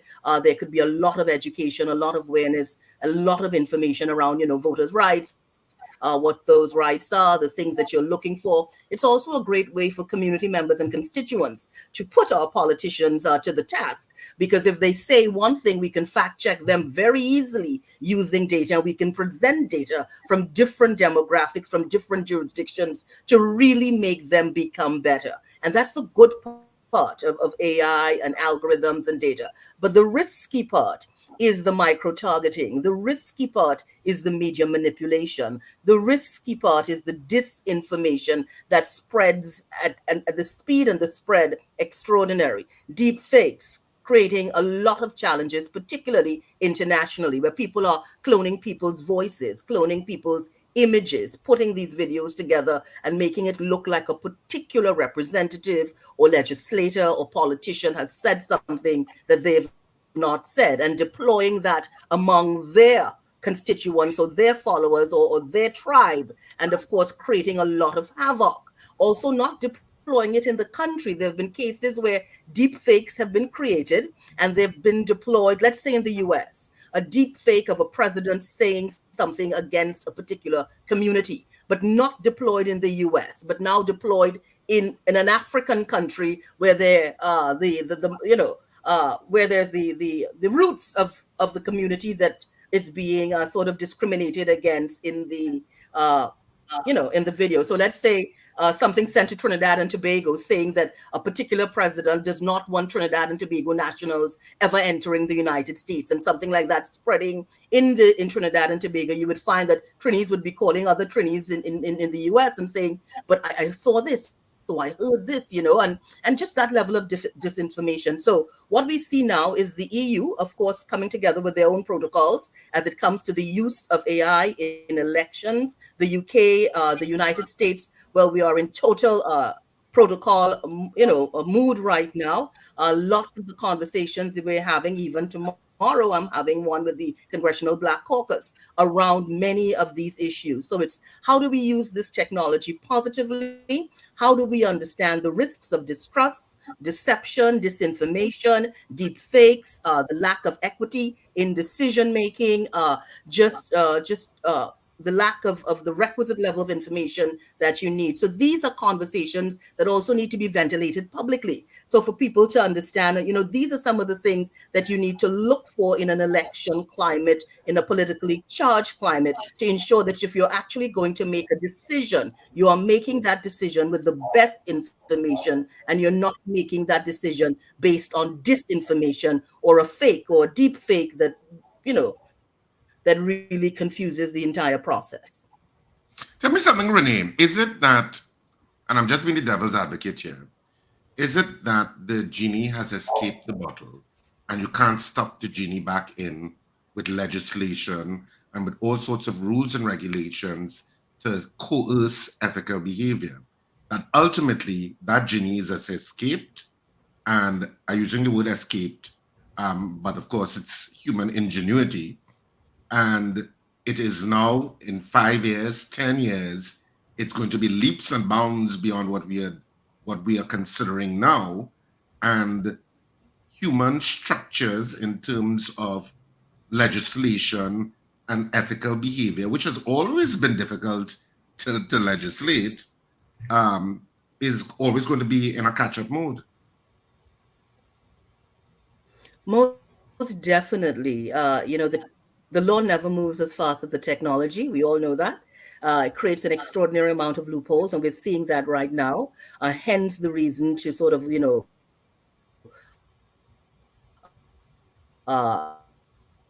hit the gas when it comes to bringing ethical frameworks, to bringing these ethical protocols realm of information and of course disinformation. We're seeing some of those challenges. We're seeing those challenges because when it comes to the ethics of the technology, we are realizing that AI changes so quickly. So while we were deploying the ethical frameworks for just AI, then we got generative AI, which would have been Chat GPT, large language models, and many other approaches to the technology that's emerging.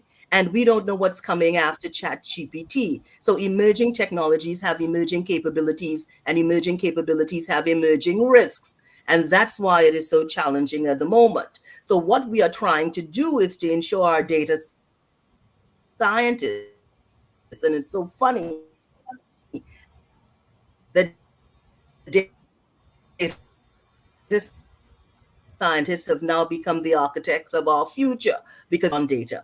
And what we're seeing is that the most that we can ask for is our data scientists and our computer scientists and our statisticians and our technologists and anyone working in the space of technology to bring an ethical approach, to understand things like accountability, and of course, transparency in the use of data, and things like public oversight, and of course, stakeholder engagement. If you're building any tool that's going to be deployed on any community or any customer, or understanding the context. It's one thing to be technical in a lab, but when it hits real time, real space, and real people, the context impacts the technology. So these are just a lot of conversations that are happening, a lot of frameworks that are being deployed, countries that are moving very, very swiftly. You find the top countries in the world have already come together to come up kinds of protocols that need to be in place. The UN, UNESCO, OECD, every big international agency, every big country. African nations have come together, and they are going to deploy a continental African AI strategy. So it's really, really important that Caribbean countries and Caribbean nations get into this AI and data game in real time, because we are totally lagging behind when it comes to not only digital transfer. An example would be Singapore, where Singapore has decided in real time to upskill everyone in that country with the skills required to become savvy and sophisticated users of AI. AI is about your workforce. AI is about development. AI is about your systems. AI is about advancing your society. We know there are risks. I mean, the rewards are extraordinary, and you've got to prepare your society for the rewards. So we've got to also ask ourselves, while we're preparing for the risks, what about Trinidad and Tobago? What is a Trinidad and Tobago citizen going to look like in 5 years, and in 10 years, and in 15 years? And are we going to be competitive internationally into the future? Yeah, and I know sometimes the connection is dropping, and but I'm getting the sense, and listeners are getting the sense of what you're saying, even though there are some interruptions in terms of the stream. The issue of Caribbean nations, and I wanted to tackle that, and the lagging behind, because you gave references to other countries uniting, whether it be continental, wide, etc., in terms of their approach to AI. Why is it? I assume Trinidad and Tobago is not the only country you've had some level of high-level talks with government and policymakers with regard to the issue. Is it that they are seriously interested in the issue, or are they just listening to it? Are they a little apathetic in terms of how they are moving to deal with the issue?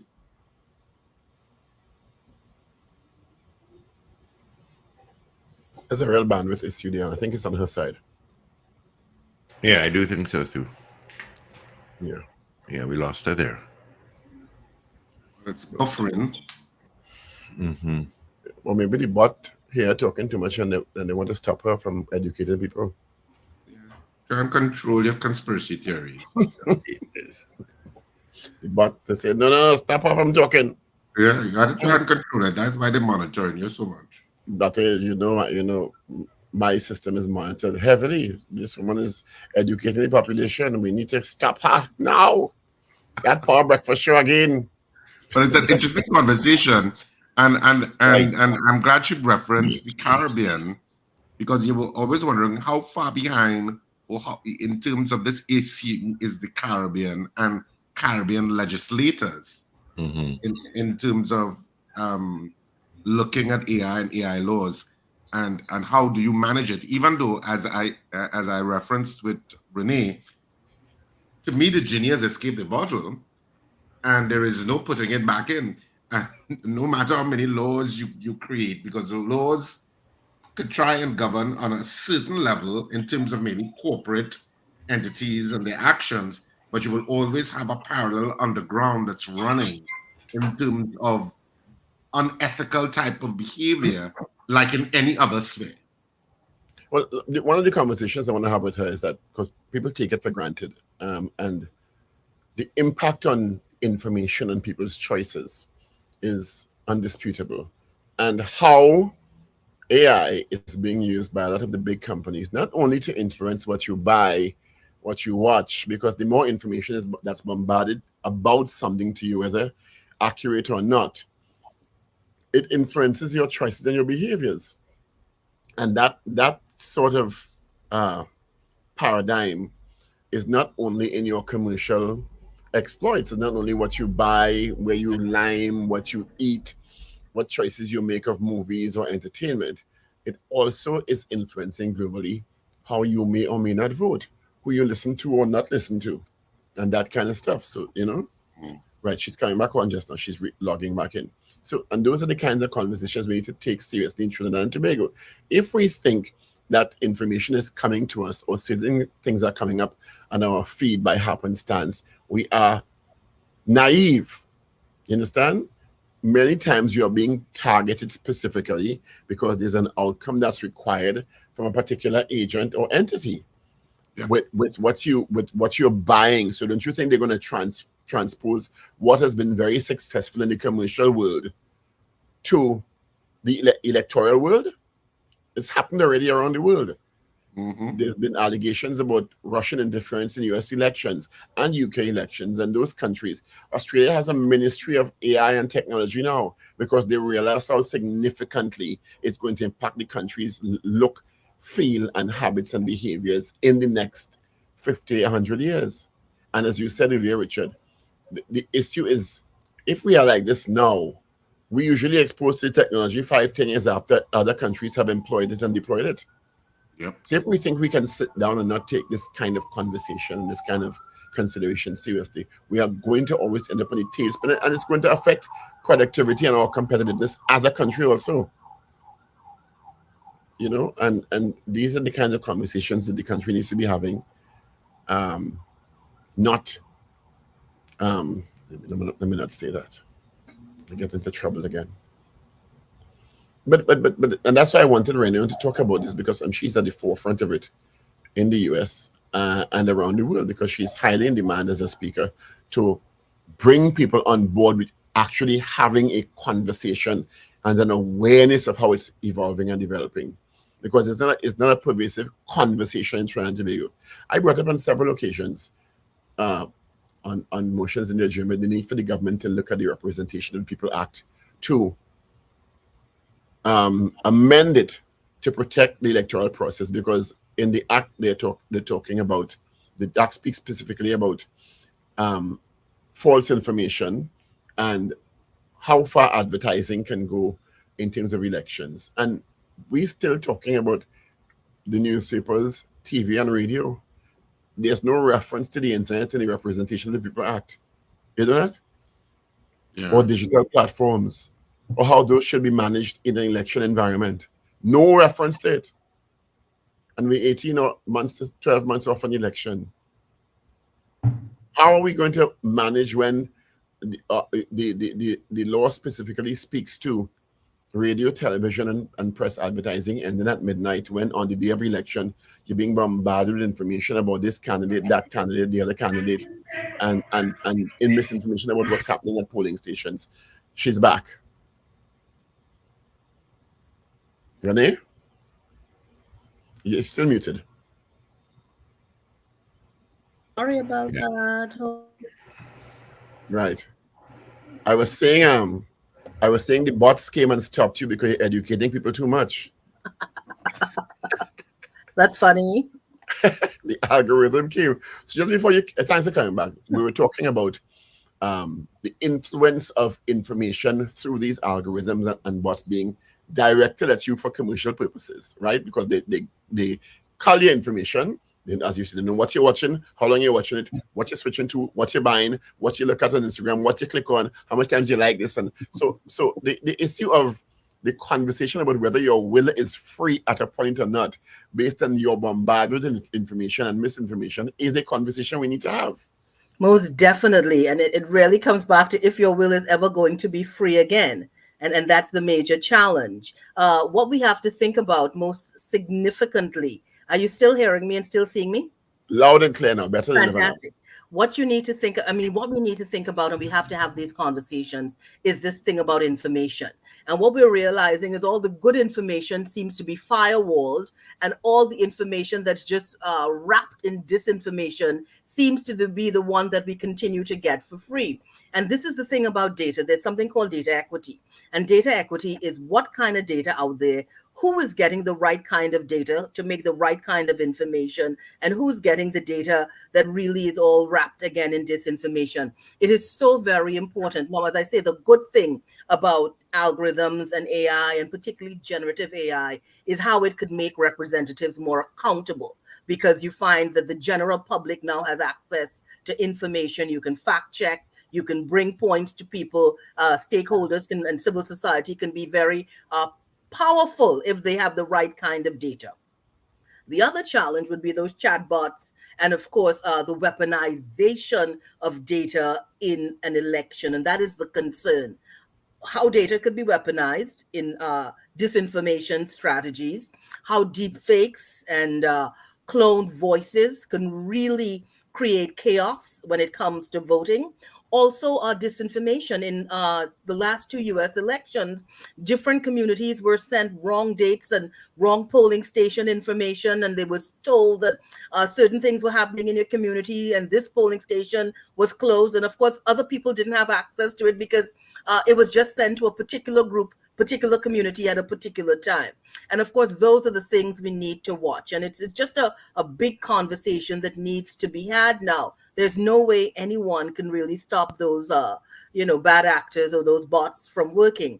But you need to give people the information so they have the critical thinking and the kind of literacy that's required, that if something feels strange to them, of their, something, just feels disconcerting, they could understand what's at play. And it's very important. So at the moment, with the Brookings, the AI Equity Lab at Brookings, looking at data and democracy and disinformation, very, very critical. And what we're trying to do is we're deploying a strategy like the 1960s Freedom Riders, who went into communities and really educated people about voting and how to vote. Remember, for many Black and brown communities in the US who got the right to vote, the right to vote did not naturally translate into voting. There were other societal and structural and community practices that were being put in place to stop them from voting. So you had our Freedom Riders, led by, of course, our own Stokely Carmichael, Kwame Ture, who went into those communities and had to sometimes walk people to the polling stations or ensure that people got access to those spaces. So AI is creating a very similar situation where all constituencies, all constituents, all groups need to come together and say, what is happening with this technology? What's the state of play of this technology in the US? Are different parties going to use it? And what are the ethics? Just like we have the ethics when it comes to public debate, so conversations at the time of elections, definitely you need an ethical framework that looks at voting and, of course, information that's going to be shared. I attended a conference in Oxford, years ago. This is about 4 or 5 years ago, which focused on misinformation, data, and its impact on elections around the world. And at that time, it identified 3 elections that were significantly swayed by the impact of digital platforms and information being targeted: the Brazilian election, the Barbados election, and one in Europe, where those countries, they understood, the players, that is, understood the power of the internet. This is 5 years ago. One of the things you mentioned that was very interesting to me, that I also kind of practice, is the issue of people feeling that things like Alexa are benign, and that your phone is not listening to keywords and gathering data from you, because the phone off, I don't have the phone on, and I'm not talking to nobody, or I'm not engaging Alexa right now, that she and he are not listening all the time and gathering information on you.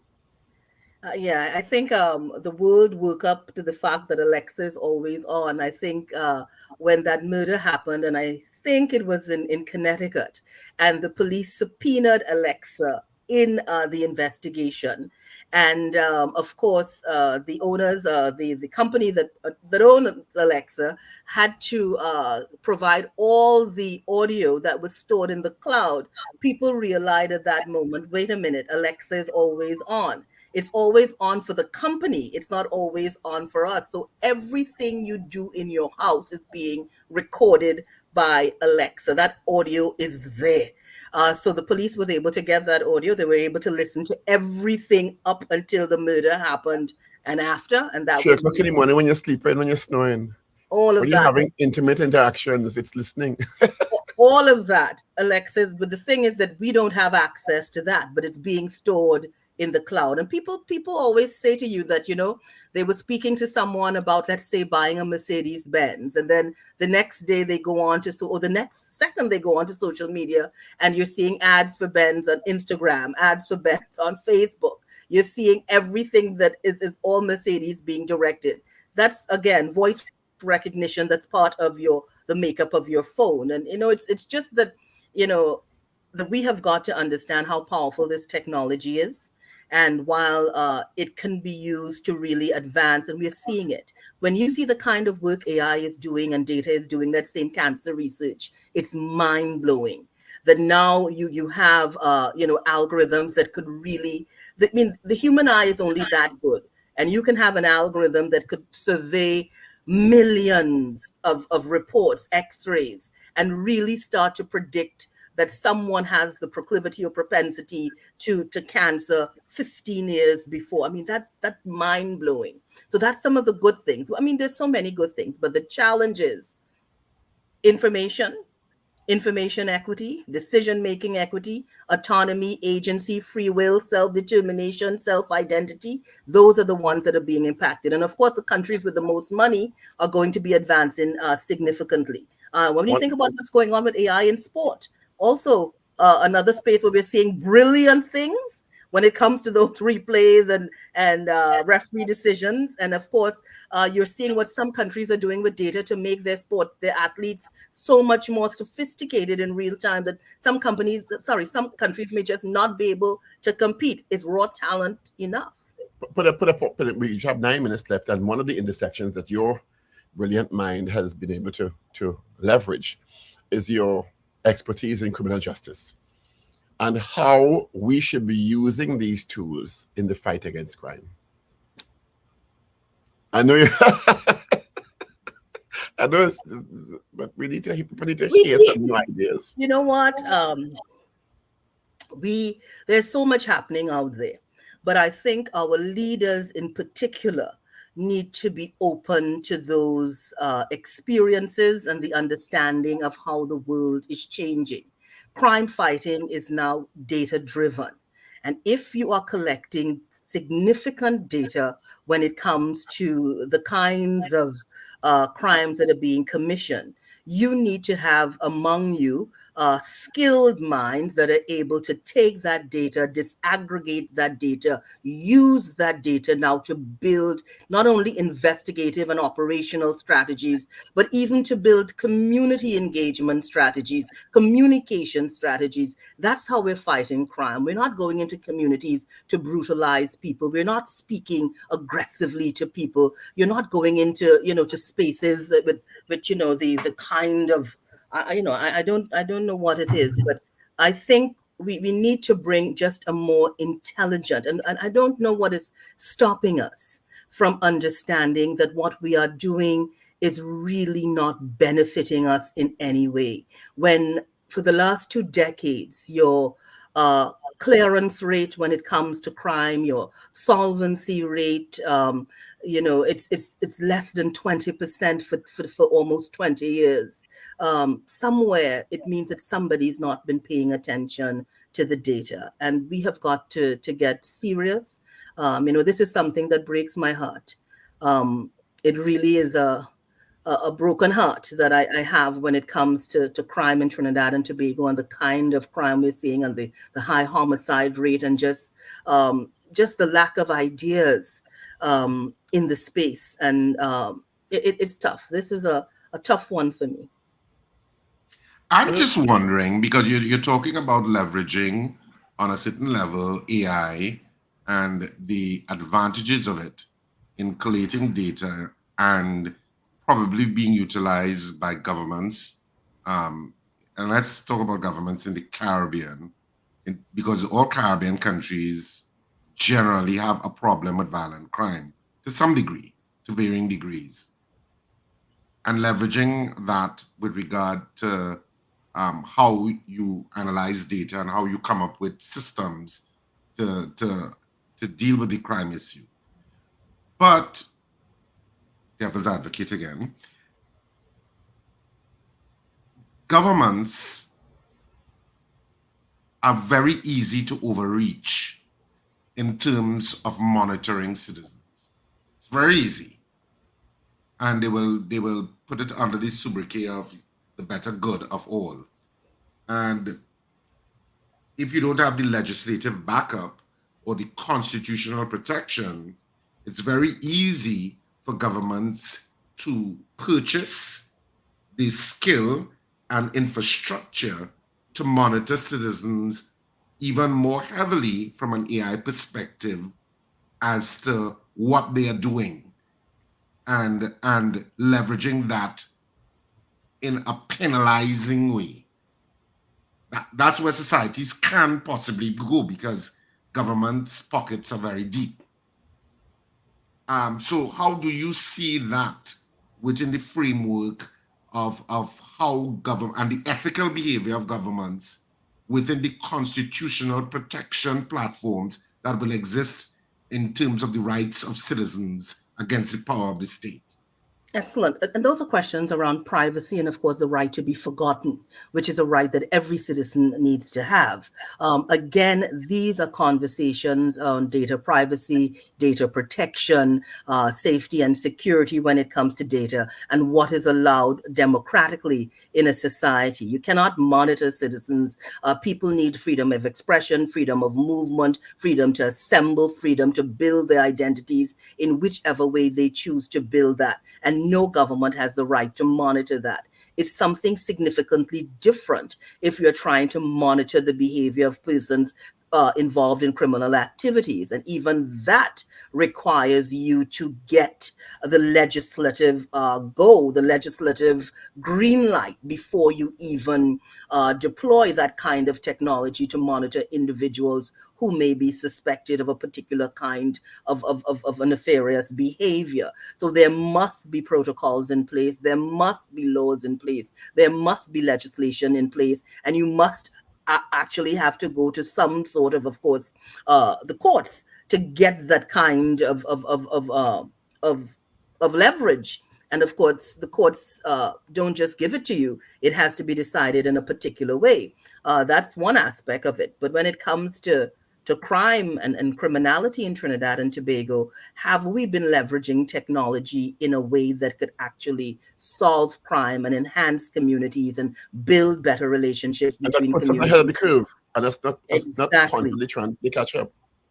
Exactly. And just, I mean, the strategies that we have, it is very, very obvious to see the things that we are doing at the moment in policing in particular are not intelligence driven, are not data driven, are just not bringing the requisite level of understanding and critical thinking when it comes to understanding crime and criminality. Our law enforcement leaders are just not giving us the energy, the intellectual energy. You and I have sat next to each other on morning shows hosting. Is it over 10 years ago now? More than. And having these same conversations about the approach to crime fighting. As a matter of fact, when you start to talk, you described as an armchair criminologist, and it goes down that road, as opposed to embracing new ideas as your expertise has been embraced in other jurisdictions. Why do you think we have that approach in Trinidad and Tobago, that anybody with a different idea is just not seemingly embraced in the way that I think they should? I think it's a protectionist environment. Yeah, I think it's really because sometimes the lack of knowledge of the other individuals. You know, I will say I was so committed to really putting everything that I had, you know, emotionally and intellectually into coming up with strategies to reduce crime and criminality. And of course, for me, it is always building community resilience, and it's always young people, juveniles. You know, I always say that young people need a door open for them. They need opportunities. There are so many people in this world who are successful, who have become international mentors to so many others, and began their lives as juvenile delinquents, or began their lives exposed to a particular behavior that was not healthy, but because of those requisite interventions and persons coming into their lives were able to change that trajectory. I think in Trinidad and Tobago, our approach to crime is not developing. It is not developing at the speed of the technology or the speed of new ideas. We seem to be doing the same thing over and over. I also think the lack of accountability, the lack of transparency continues to allow these very archaic approaches to continue. And of course, all the noise that oftentimes surrounds these institutions. But human lives are at stake. The development of our country is at stake. When you think about the families impacted by crime, or individuals who've had no closure because someone has been murdered and there's been no sort of, the case has not been closed. Those are things, you know, that really hurt people in ways that become intergenerational. And intergenerational pain and intergenerational trauma and the lack of closure continue to create more and more and more crime. And we're not just seeing that. I just think that the people who have been charged with leading in this space don't have the requisite knowledge and they're not willing to embrace the kinds of ideas that could really bring solutions.